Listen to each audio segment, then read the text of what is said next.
de Dieu, ce matin, que votre cœur soit rempli de la confiance en Christ Jésus.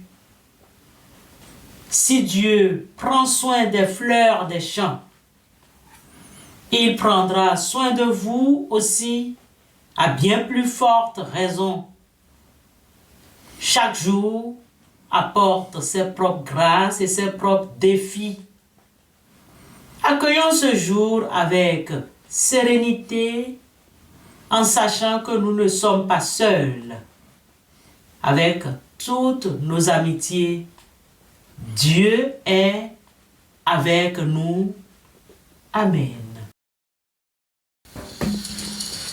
Oh, Seigneur, je viens dans le silence.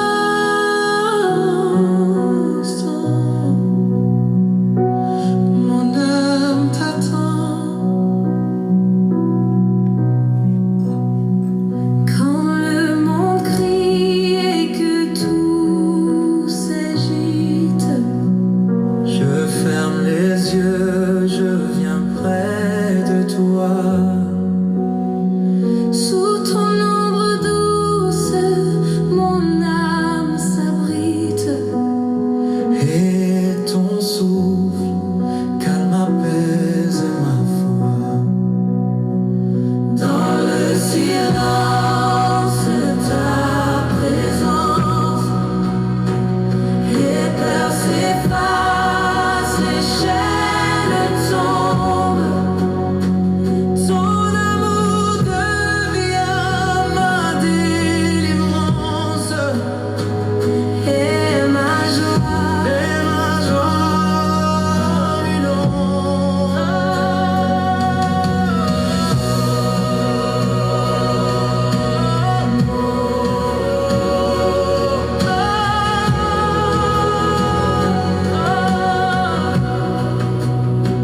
Loin du tumulte, j'entends ton murmure. Comme une source au cœur du désert. Tu relèves mes mains, tu penses mes blessures. Tu fais fleurir la paix dans mon hiver.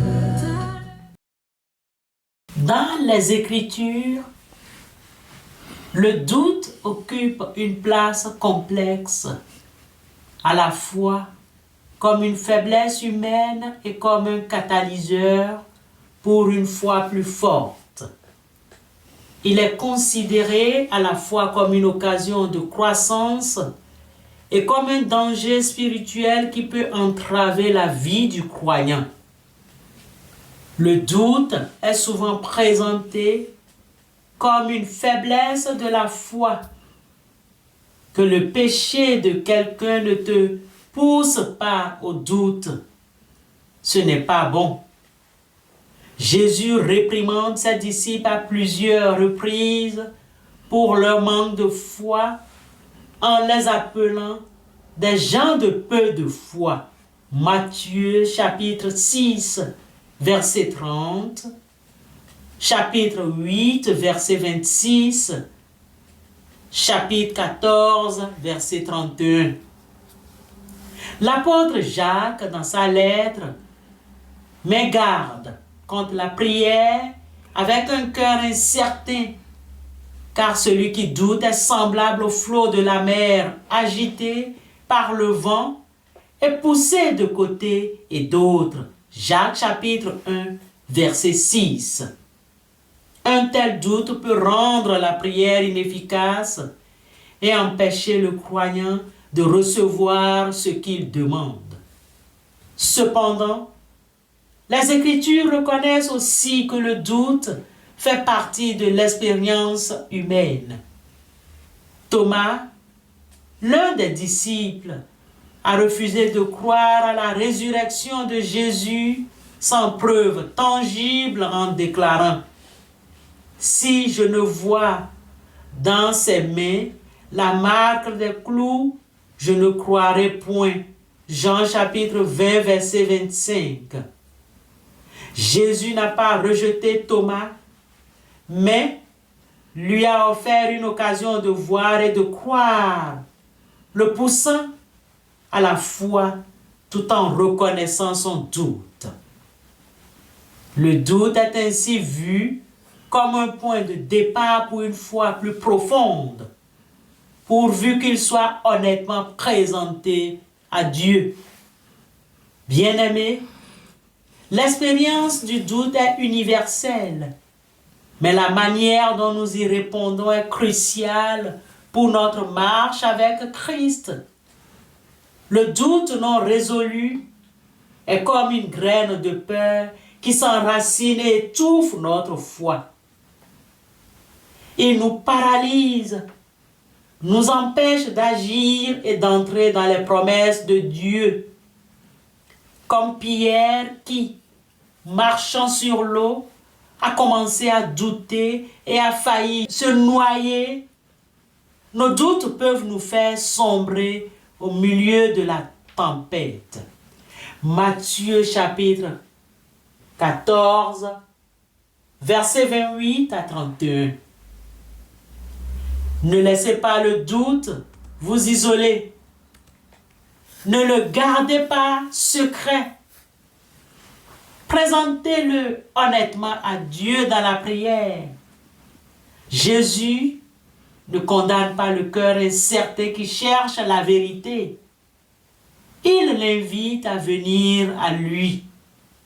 La solution au doute n'est pas de faire semblant de croire, mais de chercher plus de Christ.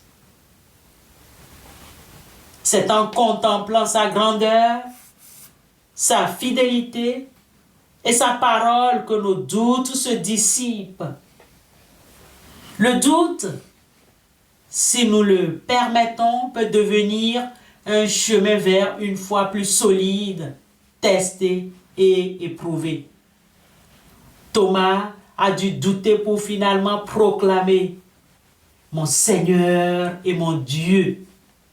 Jean chapitre 20, verset 28. Que vos doutes vous amènent non pas à vous éloigner de Dieu, mais à vous jeter à ses pieds avec un cri de cœur, comme l'homme qui s'écria « Je crois, Seigneur, viens au secours de mon incrédulité ». Marc chapitre 9, verset 24. C'est dans ce cri que réside notre victoire, que notre foi soit inébranlable. Amen.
Après cet enseignement sur le doute, bien-aimés frères et sœurs, prions le Seigneur pour qu'il nous fortifie.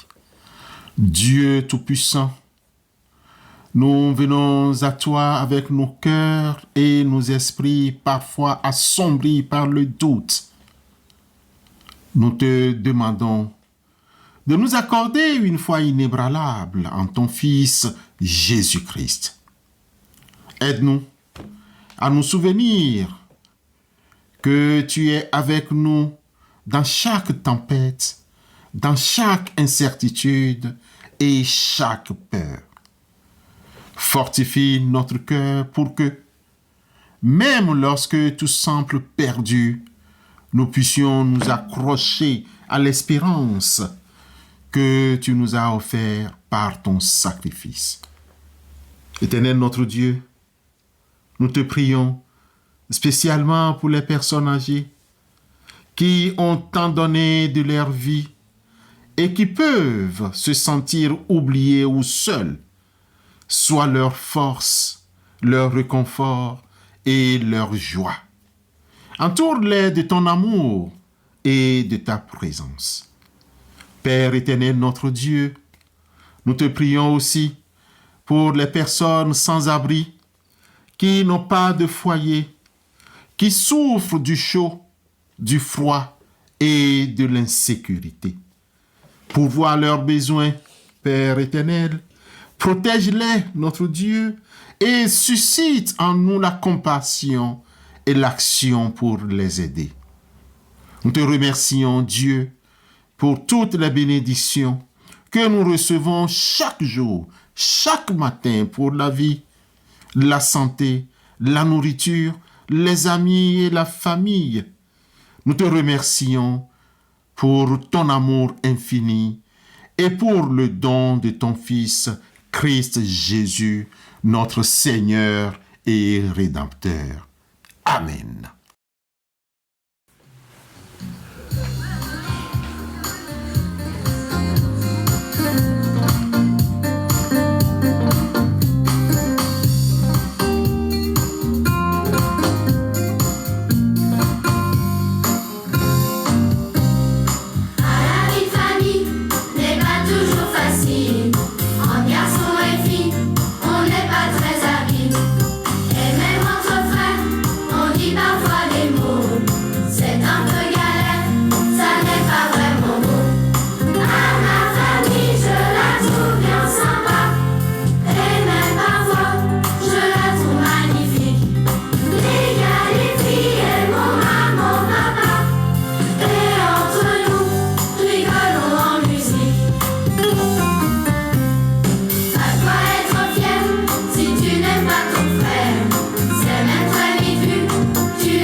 Recevons la bénédiction de notre Dieu.